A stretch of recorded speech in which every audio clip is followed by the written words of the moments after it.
নবীজির আশিক, তার ইচ্ছা হয়েছে সে আমার নবীজির রওজা শরীফ জিয়ারত করতে যাবে আর হেঁটে হেঁটে যাবে।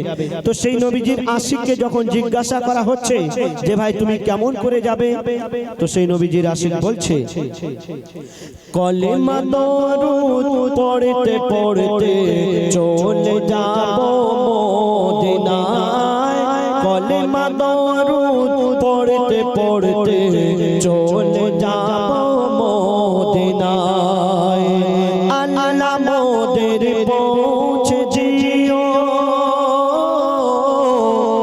আল্লাহ মোদের পৌঁছে দিও নবীজির পাক রওজায়, কলেমা দরুদ পড়তে পড়তে চলে যাব মদিনায়, কলেমা দরুদ পড়তে পড়তে চলে যাব মদিনায়।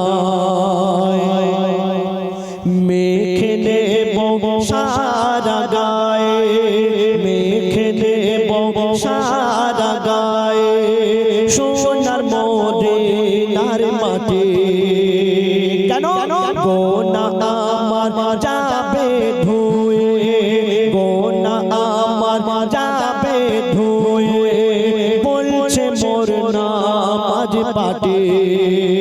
আর মসজিদে নববীর মাঝে যে জন করিবে কান্না কাটি, মসজিদে নববীর মাঝে যে জন করিবে কান্না কাটি, নেকিতে ভরে দেবে খোদা তার, ও গো নেকিতে ভরে দেবে খোদা তার, আমল নামার পাতায় পাতায় কলেমা দরুদ পড়তে পড়তে চলে যাব মদিনায়, কলেমা দরুদ পড়তে পড়তে চলে যাব মদিনায়।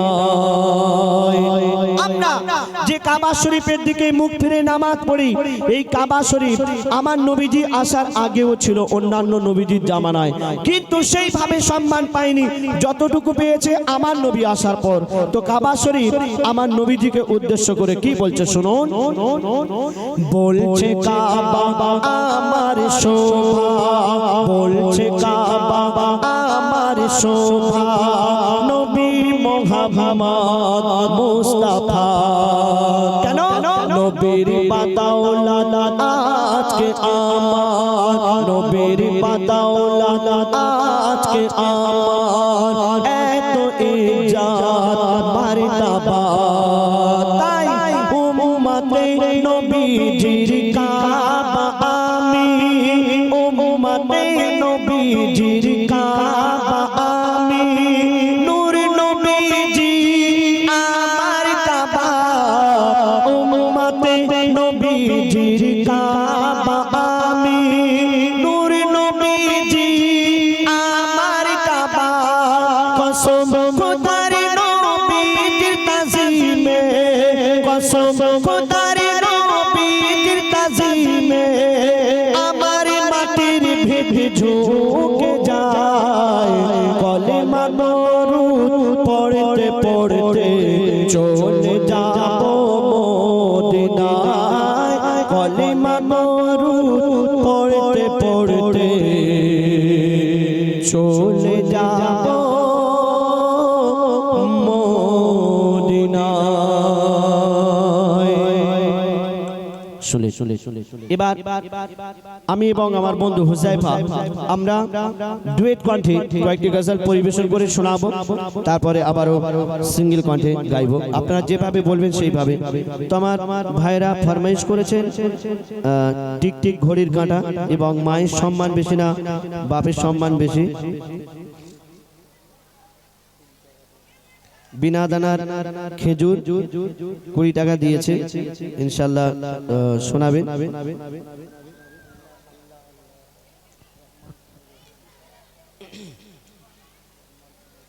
हर दिले आछो तुमी या नबी मोहम्मद या नबी আল আরাবী ইনশাআল্লাহ আমরা পরস্পর আপনাদের সামনে গজল পরিবেশন করে শোনাবো আর এখানে সবাই পশ্চিম বাংলার বিখ্যাত শিল্পী নামী শিল্পী সবার কণ্ঠ থেকে আমরা ইনশাআল্লাহ সুন্দর সুন্দর গজল শুনবো তো এখন আপনাদের সামনে আমরা ডুয়েট কণ্ঠে ডুয়েট গজল পরিবেশন করে শোনাচ্ছি অনেকক্ষণ শুনেছেন আপনাদের সম্মুখে পরিবেশন করে শোনালাম আমাদের ভাইরা বলেছে দুটো দুটো করে গাইতে তো আমরা দুজন মানে এক ইউনিট চারটে গাইব তো আমি অনুরোধ করব একটু আমার মা বোনেদের কাছে যদি আপনারা ধীর স্থির ভাবে যদি বসেন তাহলে কি হবে আমাদের গজল বলতে সুবিধা হবে ভালো লাগবে আর আপনারাও যদি গজল বলেন আর আমরাও যদি বলি তাহলে কি হবে কম্পিটিশন হবে আপনাদের এখানে এসেছি আমরা দুজন যদি জানতাম আপনারাও বলবেন তাহলে আমি দু চারজন লোক নিয়ে আসতাম লরি করে তো অনুরোধ করব আপনারা যদি একটু ধীর স্থির ভাবে বসেন তাহলে কি হবে আমাদের একটু সুবিধা হবে আমরা গজলে ফিরে যাব আমার ভাইরা যেগুলো ফরমাইশ করেছেন তার মধ্য থেকে ইনশাআল্লাহ শোনাবো সব কটা ফরমাইশ আমরা ছোট ছোট করে শোনানোর চেষ্টা করব ইনশাআল্লাহ হ্যালো একটু ইশারা हेलो हेलो बेस बेस अल्लाह अल्लाह अल्लाह अल्लाह अल्लाह अल्लाह अल्लाह अल्लाह अल्लाह अल्लाह अल्लाह अल्लाह अल्लाह अल्लाह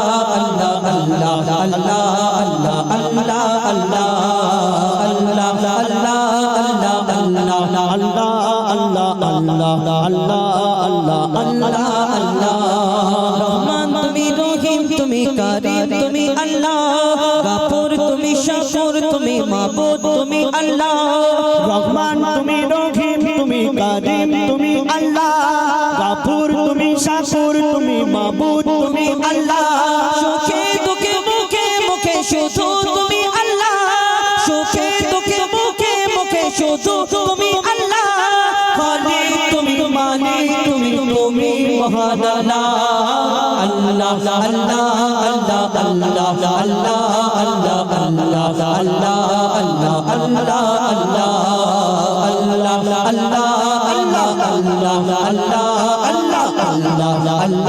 अल्लाह अल्लाह সরল সঠিক পথে তুমি করো চালিত নগরে সরিয়ে মরে মরে পথ চিরভ্রান্ত সরল সঠিক পথে তুমি করো চালিত নগরে সরিয়ে মরে যে পথ চিরভ্রান্ত মনের মাধুরী বাড়িয়ে সবারই বেটা মনের জ্বালা মনের মাধুরী বাড়িয়ে সবারই বেটা মনের জ্বালা খালিক তুমি মালিক তুমি তুমি মহান আল্লাহ আল্লাহ আল্লাহ আল্লাহ আল্লাহ আল্লাহ আল্লাহ আল্লাহ আল্লাহ আল্লাহ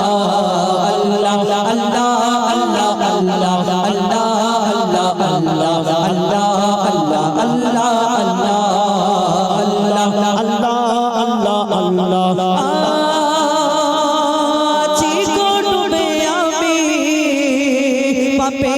সাগরে না জানি কি হবে ও পারে হাসরে আছি গো ডুবে আমি পাপের সাগরে না জানি কি হবে ও পারে হাসরে তোমারি সুপারিশ বিনে তোমারি সুপারিশ বিনে কেমনে হব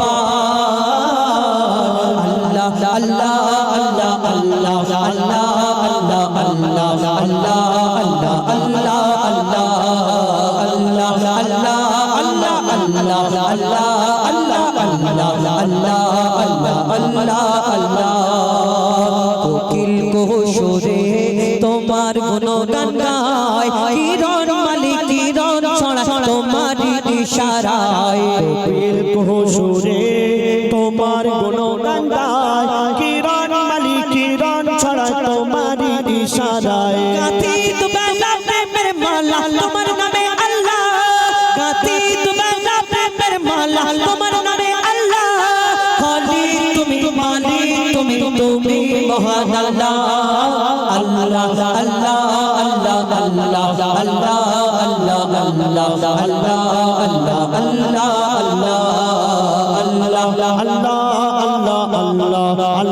আল্লাহ আল্লাহ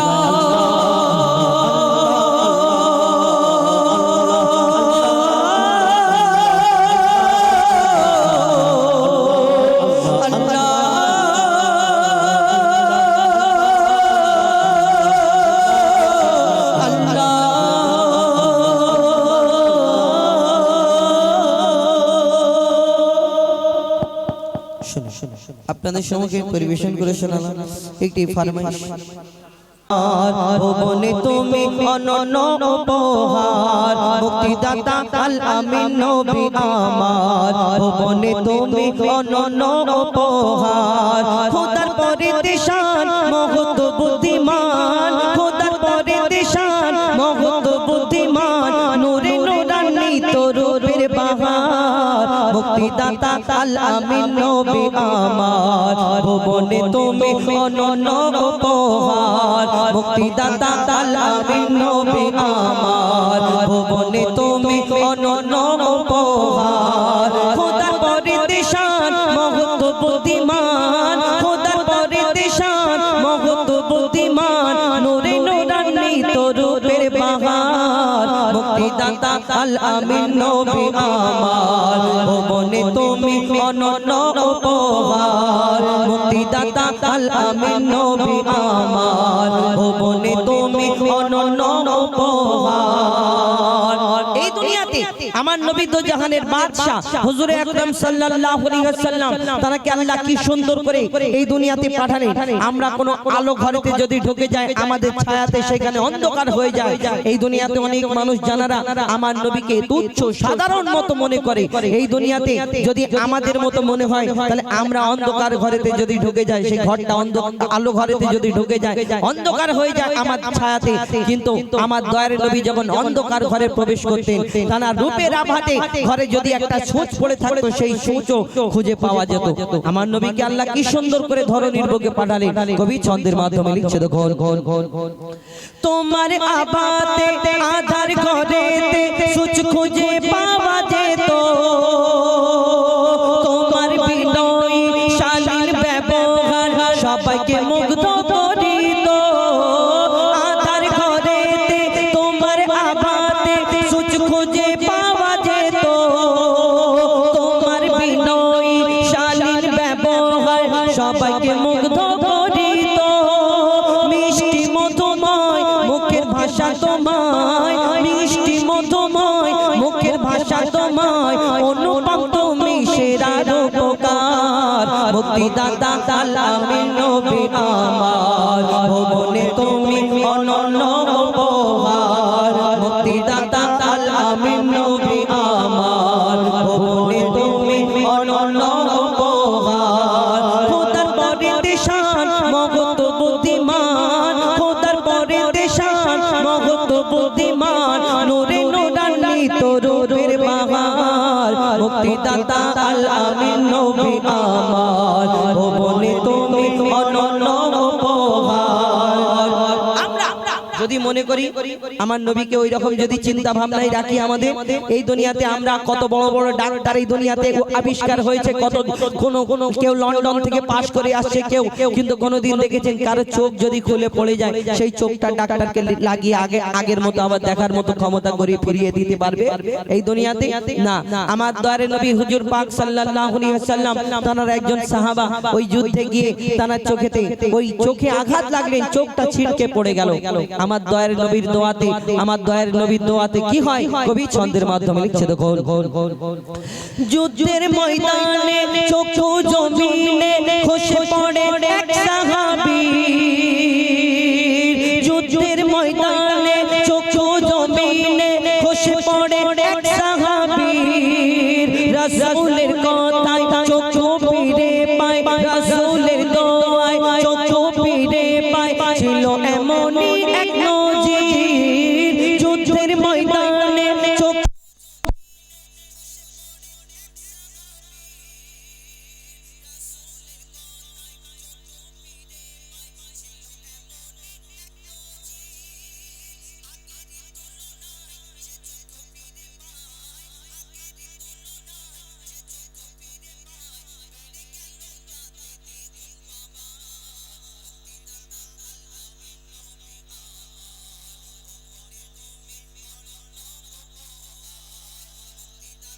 আল আমিন নবী আমার ও বনে তুমি অনন্য উপহার। কবি ভালোবাসা সম্পর্কে লিখছেন, এই দুনিয়াতে আমরা ভালোবাসা করি, এখন তো ভালোবাসার মাস, এই মাসটা নাকি আমার ভালোবাসার মাস নাই, 1 নাম্বার দিন থেকে আর সেই 28 দিন পর্যন্ত, কোথায় এই ডে আর কোথায় ওই ডে, এইখান থেকে শুরু আর ওইখানে শেষ।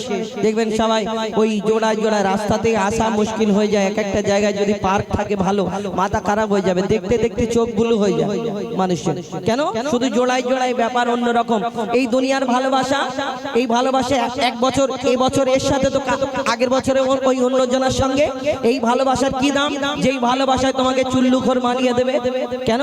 ভালোবাসায় ধোঁকা খেলে সহ্য করে, বাবা সহ্য করতে পারিনি, মাঠে গিয়ে একটু ঝেড়ে দিলাম। কেন? মাথাটা ঠান্ডা হয়ে যায় নাকি খেলে? অনেকজন বলে যে ভালোবাসা ধোঁকা খেলে ওই সাইডে গিয়ে আবার অন্য কিছু খেয়ে ফেলে। কি ভালোবাসা এই দুনিয়াতে ভালোবাসবে যে তোমাকে চুল্লুখোর বানিয়ে দেবে? এই ভালোবাসা দুনিয়াতে এমন ভালোবাসা, ভালোবাসা এমন মহব্বত করতে হবে এই দুনিয়া থেকে নিয়ে কাল কিয়ামত পর্যন্ত। এই ভালোবাসার মহব্বত, এই ভালোবাসাটা যেন কাল কিয়ামতের ময়দানে ভালোবাসার রংটা সেখানে ছড়িয়ে যায়। সেইরূপ ভালোবাসবেন কাল কিয়ামতের ময়দানে, সেইখানে যেই ভালোবাসার মোহাব্বত করো তো দিল সে করো जो কিয়ামত তক রোশন রহে। কবি ছন্দের মাধ্যমে লিখছে, দেখো ভালোবাসি আর ভালোবাসিব মনে প্রাণে নির্ভাবনা, ভালোবাসি আর ভালোবাসিব মনে প্রাণে নির্ভাবনা। তোমায় যদি পাই আর কিছু না চাই, তোমায় যদি পাই আর কিছু না চাই, রবে না আখিরাতের ভয়। ভালোবাসি আর ভালোবাসিব মনে প্রাণে নির্ভাবনা। তোমায় যদি পাই আর কিছু না চাই, রবে না আখিরাতের ভয়।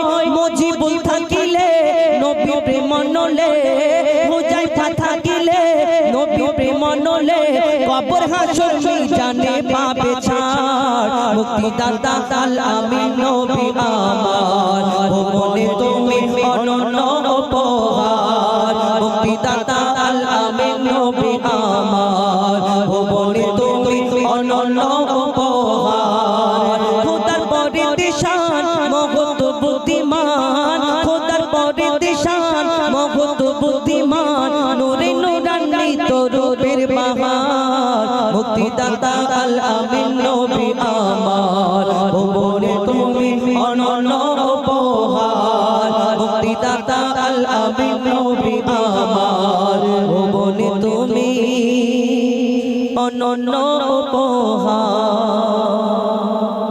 শোনালাম আপনাদের সম্মুখে পরিবেশন। এবার একটি ফরমাইশি গজল শোনায়, একটি নতুন গজল, একটি ফরমাইশি গজল আপনাদের সম্মুখে পরিবেশন করে শোনানোর চেষ্টা করব ইনশাআল্লাহ। এখন আমাদের কাছে অনেক গজল ফরমাইশ করেছে, যেগুলো তার মধ্য থেকে একটা দুটো করে গিয়ে শোনানোর চেষ্টা করব। কেন? সব কটা ফরমাইশ গুলো গাওয়া যাবে না, সব নতুন গুলো গাওয়া যাবে না, সব রকম চেষ্টা করব আপনাদের সম্মুখে শোনানো। ইতিপূর্বে শুনলেন আপনাদের একটি নিত্য নতুন গজল শোনালাম, আমার দয়ার নবী দো জাহানের বাদশা হুজুর আকরাম সাল্লাল্লাহু আলাইহি ওয়াসাল্লাম তার শান। তো এখন আমার জীবনের একটি খুব বিখ্যাত গজল, হাবিল কাবিল প্রশ্ন করে হাওয়া আদমকে, তোমরা মোদের বাপ মা তোমাদের মা বাপকে। এই গজলটা 3টে পার্ট। প্রথম নম্বরে ছিল আদমের কদম ধরে হাওয়া মা কেঁদে পড়ে, গন্ধম খেয়েছি বলে দিল খোদা জুদা করে। আদম আলাইহিস সালাম মা হাওয়া জান্নাতের মধ্যে তানাদের পাঠালেন, বললেন জান্নাতে গন্ধম খাবে না, সব করবে, কিন্তু গন্ধম খাবার কারণে তানাদের জান্নাতে রাখলেন না, দুনিয়াতে পাঠালেন। পিতা আদমকে পাঠিয়েছিলেন শ্রীলঙ্কায়, মা হাওয়াকে পাঠিয়েছিলেন জেদ্দায়, এবং তানাদের মিলন হলো আল্লাহর দরবারে। ক্ষমা চাইলো 300 বছর ধরে, ক্ষমা পাওয়ার পরে তানাদের মিলন হলো আরাফাতের ময়দানে, একসঙ্গে হলো। দুনিয়া আসার পরে তানাদের বাচ্চা কাচ্চা হলো, জোড়া জোড়া বাচ্চা হয়েছিল, একটা ছেলে একটা মেয়ে। কেন? জান্নাতে তো আর বাচ্চা কাচ্চা হবে না, যে যাবে জান্নাতে কেউ কারোকে জন্ম দেবে না, কেউ কারোর কাছ থেকে জন্ম নেবে না, কেউ মরবে না। ওই জান্নাতের মধ্যে না গরম হবে না ঠান্ডা লাগবে। তো জান্নাতে যখন দুনিয়াতে আসার পরে তানাদের জোড়া জোড়া বাচ্চা হয়েছিল। কি কারণে জোড়া জোড়া বাচ্চা? এই দুনিয়াতে অন্যজনার এই দুনিয়াতে ছিল না, তানাদের বিয়ে হয়েছিল, ভাই বোনের বিয়ে, সে অনেক ঘটনা। কিন্তু এই হাবিল কাবিল প্রশ্ন করে, বলো তোমরা আমাদের বাপ মা, তোমরা আমাদের দুধ পান করিয়েছো, তোমরা আমাদের জন্ম দিয়েছো, তোমরা আমাদের লালন পালন করেছো, তবেই তো আমরা এত বড় হয়ে উঠলাম। কিন্তু তোমাদেরকে জন্ম দিয়েছে কে, দুধ পান করিয়েছে কে, লালন পালন করেছে, কি উত্তর দেবে? কেন তাদের তো বাপ মানে, কি উত্তর দেয়? কবি ছন্দের মাধ্যমে লিখছে, দেখো হাবিল কাবিল প্রশ্ন করে হাওয়া আদমকে, হাবিল কাবিল প্রশ্ন করে হাওয়া আদমকে, তোমরা মোদের বাপ মা তোমাদের মা বাপকে। হাবিল কাবিল প্রশ্ন করে হাওয়া আদমকে, তোমরা মোদের বাপ মা তোমাদের মা বাপকে। বলো গো মোদের, বলো কি তাদের নাম ছিল, বলো গো মোদের, বলো কি তাদের নাম ছিল। মোদের দাদা দাদি নানা নানি আছে কোথায়? প্রশ্ন শুনে আদম হাওয়া হলো অবাক গো, হাবিল কাবিলকে তারা কি দেবে জবাব গো। দুজনে আল্লাহ বলে সিজদাতে যায় চলে, দুজনে আল্লাহ বলে সিজদাতে যায় চলে। বলে মাসুম ছেলে মোদের কাছে একে জানতে চায়। হাবিল কাবিল প্রশ্ন করে হাওয়া আদমকে, তোমরা মোদের বাপ মা তোমাদের মা বাপকে। পিতা আদম কি উত্তর দেয়? কেন তাদের তো বাপ মানে, কি উত্তর দেয়? কবি ছন্দের মাধ্যমে লিখছে, তো ঘর ঘর ঘর ঘর ঘর। ওই বলছে আদম শোন তোরা শোন, মানব জাতির মাঝে সৃষ্টি আমি প্রথম। মোর পাজিদার ঘাড়ে খোদা হাওয়াকে গড়ে, আর গন্ধ খেলাম দুনিয়ায় এলাম জান্নাত ছেড়ে। মোদের কেউ জন্ম দেয়নি, মোরা মায়েরই দুধ খাইনি। মোদের কেউ জন্ম দেয়নি, মোরা মায়েরই দুধ খাইনি। পাইনি মোরা মা বাপের ভালোবাসা, মোদের নেই বাপ মা মোরা এতে দুজনা। মা বাবা কি মোদের জানা হলো না, দুজনে এতে মিসকিন নেই মোদের মা বাপের। দুজনে এতে মিসকিন নেই মোদের মা বাপের। তাই মানব জাতির পিতা মাতা মোরা দুজনা। হাবিল কাবিল প্রশ্ন করে হাওয়া আদমকে, তোমরা মোদের বাপ মা তোমাদের মা বাপকে। আল্লাহ আদম নবীকে যখন বানালেন, ফারিস্তাদের বলেছিল, এই আমার ফারিস্তারা তোমরা দুনিয়া থেকে মাটি নিয়ে আসো। কিন্তু আদমকে বানানোর আগে আল্লাহ একটা জিন জাতকে সৃষ্টি করেছিল, একটা দুনিয়া জিন জাতি। তো আল্লাহর এত নাফরমানি করেছিল, জিন জাত তাকে সৃষ্টি করেছিল আল্লাহর ইবাদতের জন্য। কিন্তু এত নাফরমানি করলো, আল্লাহ ফারিস্তাদের বলেছিল এটাকে ধ্বংস করে দাও, সবাই ধ্বংস হয়ে গেল। আবার যখন আল্লাহ ফারিস্তাদের বলল মাটি নিয়ে আসো, আমি আদম সৃষ্টি করব, তখন ফারিস্তারা আল্লাহকে বলে, আল্লাহ এর আগে তো তুমি একটা জিন জাত সৃষ্টি করলে তোমার ইবাদতের জন্য, কিন্তু তারা তো তোমার ইবাদত করলো না, তোমার নাফরমানি করলো। কিন্তু তুমি যে আদমকে সৃষ্টি করবে আবার কি কেমন হবে, কি করবে? যখন আল্লাহকে এই প্রশ্ন করে ফারিস্তারা, আল্লাহ সেদিন বলে আমি যা জানি তোমরা তা জানো না। ফারিস্তাদের কি উত্তর দেয়? কবি ছন্দের মাধ্যমে আরো কি লিখছে, তো ঘোর ঘোর ঘোর ঘোর ঘোর। ওই আল্লাহ যখন বলে গড়ব আদম, ফারিস্তারা শুনে মাথা দিয়েছে তখন। বলে ও গো আল্লাহ পাক, তুমি গড়েছো জিন জাত, উৎপাত করে তারা করে না ইবাদত। কি হবে গড়ে আদম, সে কি আর মোদের মতো? কি হবে গড়ে আদম, সে কি আর মোদের মতো? কি জানি দেখতে কেমন তার রূপ চেহারা। খোদা বলে আমি জানি তোমরা জানো না, আদম সৃষ্টি করা আমার আসল বাসনা। আমি যে গড়ব আদম, সে মাখলুকে সর্বোত্তম। আমি যে গড়ব আদম, সে মাখলুকে সর্বোত্তম। আমি নিজের সেরা সৃষ্টি দেখব আদম চেহারা। হাবিল কাবিল প্রশ্ন করে হাওয়া আদমকে, তোমরা মোদের বাপ মা তোমাদের মা বাপকে। আল্লাহ আদমকে সৃষ্টি করলো, মাটির আদম, মাটির পুতুল সৃষ্টি করার পরে আল্লাহ সকল ফারিস্তাদের ডেকে হুকুম করে, আমার ফারিস্তারা ওই মাটির আদমকে সিজদা করে নাও। সেদিন সব ফারিস্তা সিজদা করে নিল, একমাত্র একটা ফারিস্তা সিজদা করলো না, যার নাম হলো আজাজিল, যাকে ফারিস্তাদের সর্দার বলা হতো। তাহলে এই আজাজিলটা আসলে কে? আজাজিলটা আমরা জানি শয়তান, ইবলিস শয়তান আজাজিল। কিন্তু আজাজিলের আগে কি ছিল? এই দুনিয়াতে যে জিন জাতটাকে আল্লাহ ধ্বংস করতে বলেছিল, সেই জিন জাতের মধ্যে সবাই ধ্বংস হলো, একটা বাচ্চা বেঁচে রয়ে গেছিল। এই বাচ্চাটা ইবাদত করতে করতে কম বেশি 6 লক্ষ বছর ধরে ইবাদত করার পরে, যার নাম হলো আজাজিল, যাকে ফেরেশতাদের সর্দার বলা হতো, কিন্তু তার মনেতে একটু অহংকার রয়ে গেল। এই দুনিয়াতে আমরা অনেকজন অহংকার করি। এই দুনিয়াতে আল্লাহ বেহতার জানে কার মনেতে কি আছে। এই দুনিয়াতে আমরা অনেকজন অহংকারীকে আল্লাহ পছন্দ করে না। তাহলে এই ইবলিস শয়তান কোথা থেকে এলো? কবি ছন্দের মাধ্যমে লিখছে তো, গোল গোল গোল দিল আল্লাহ আওয়াজ, শোনো শোনো সব রাত, দেখো আমার গড়া সৃষ্টি সেরা মাখে লোকের তাজ, এ মোর মাটির আদর, একে গড়েছি এমন, সারা কায়নাতের জ্ঞান তার মাঝেতে গোপন। আদমকে দোয়া করে নে তোরা সিজদা করে, আদমকে দোয়া করে নে তোরা সিজদা করে, এই সুযোগ দিলে ছেড়ে পাবি অভিশাপ। আজাজিল বলে আমি সিজদা দেব না, আদমের থেকে আমি দামি, খোদা কি জানে না। সে শুনলো না খোদার কথা, ঝুঁকলো না তার মাথা, শুনলো না খোদার কথা, ঝুঁকলো না তার মাথা। সাথে সাথে আজাজিল শয়তান হয়ে যায়, সাথে সাথে আজাজিল ইবলিশ হয়ে যায়। আবিল কাবিল প্রশ্ন করে হাওয়া আদমকে, তোমরা মোদের বাপ মা, তোমাদের মা বাপকে। আবিল কাবিল প্রশ্ন করে হাওয়া আদমকে, তোমরা মোদের বাপ মা, তোমাদের মা বাপকে।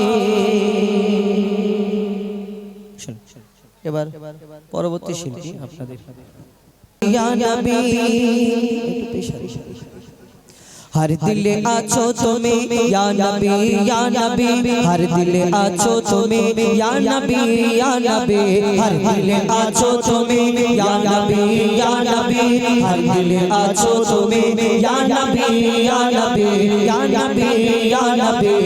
मने एक ने या नबी या नबी, मने एक ने या नबी या नबी।